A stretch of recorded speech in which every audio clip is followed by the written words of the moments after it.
Let's hear the question from this very low-rated anchor at CB. Thank you, President. Do you plan to ask President Bukele to help return the man who your administration says was mistakenly deported? The man who was mistakenly deported to El Salvador? Well, let me ask Pam, would you answer that question? Sure, President. First and foremost, he was illegally in our country. He had been illegally in our country. And in 2019, two courts, an immigration court and an appellate immigration court, ruled that he was a member of MS-13 and he was illegally in our country. Right now, it was additional paperwork had needed to be done. That's up to El Salvador if they want to return him. That's not up to us. The Supreme Court ruled, President, that if, as El Salvador wants to return him, this is international matters, foreign affairs, if they wanted to return him, we would facilitate it, meaning provide a plane. So will you return him? And you are doing a great job. Thank you. Wait a minute. Can you just also respond to that question? Because, you know, it's asked by CNN, and they always ask it with a slant, because they're totally slanted, because they don't know what's happening. That's why nobody's watching them. But would you answer that question also, please? Yes, gladly. So, as Pam mentioned, there's an illegal alien from El Salvador. So, with respect to you, he's a citizen of El Salvador. So, it's very arrogant even for American media to suggest that we would even tell El Salvador how to handle their own citizens as a starting point. As two immigration courts found that he was a member of MS-13. When President Trump declared MS-13 to be a foreign terrorist organization, that meant that he was no longer eligible under federal law, which I'm sure you know, you're very familiar with the INA, that he was no longer eligible for any form of immigration relief in the United States. So he had a deportation order that was valid, which meant that under our law, he's not even allowed to be present in the United States and had to be returned because of the foreign terrorist designation.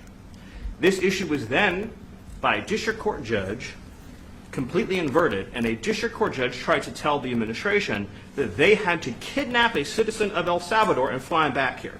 That issue was raised with the Supreme Court, and the Supreme Court said the district court order was unlawful, and its main components were reversed 9-0 unanimously, stating clearly that neither Secretary of State nor the President could be compelled by anybody to forcibly retrieve a citizen of El Salvador from El Salvador, who again is a member of MS-13, which, as I'm sure you understand, rapes little girls, murders women, murders children, is engaged in the most barbaric activities in the world, and I can promise you if he was your neighbor, you would move right away. So you don't plan But to the ask for Supreme anyone Court's to get him asking back? to.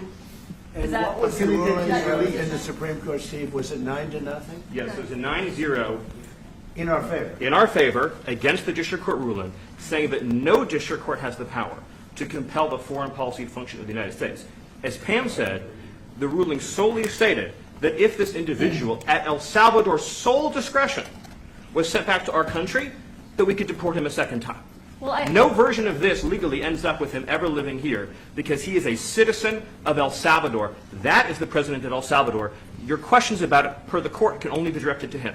I asked ¿Usted lo President liberaría, Bukele, what is Presidente can President Bukele weigh in on this? Do you plan to return him? Well, I'm supposed to have suggested that I smuggle terrorists into the United States, right?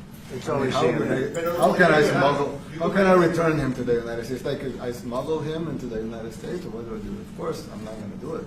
It's like, the question is preposterous. How can I smuggle a terrorist into the United States? I don't have the power to return him to the United States. So you can release him inside El Salvador. Yeah, but I'm not releasing, we're not very fond of releasing terrorists into our country. We just turned the murder capital of the world to the safest country of the Western Hemisphere, and you want us to go back into the releasing criminals so we can go back to being the murder capital of the world? No, that's not going to happen. Well, they'd love to have a criminal, released into our I mean, there's a fascination. They would love it. Yeah. They're sick. These are sick people. Marco, do you have something to say about that? Yeah, I mean, Stephen outlined it. I don't understand what the confusion is. This individual is a citizen of El Salvador. He was illegally in the United States and was returned to his country. That's where you deport people, back to their country of origin. Except for Venezuela, that wasn't refusing to take people back, or places like that. I can tell you this, Mr. President. No, the foreign policy of the United States is conducted by the President of the United States, not by a court. And no court in the United States has a right to conduct the foreign policy of the United States. It's that simple. End of story. And that's what the Supreme Court held, by the way, to Marco's point. The Supreme Court said exactly what Marco said, that no court has the authority to compel the foreign policy function of the United States.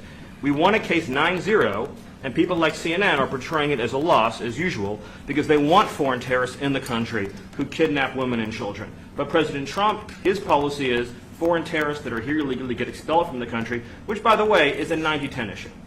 Well, Mr. President, you said that if the Supreme Court said someone needed to be returned, that you would abide by that. You said that on Air Force One just a few days ago. And they said that it must be facilitated. Why don't you just say, isn't it wonderful that we're keeping criminals out of our country? Why can't you just say that? Why do you go over and over, and that's why nobody watches you anymore? You know, you have no credibility.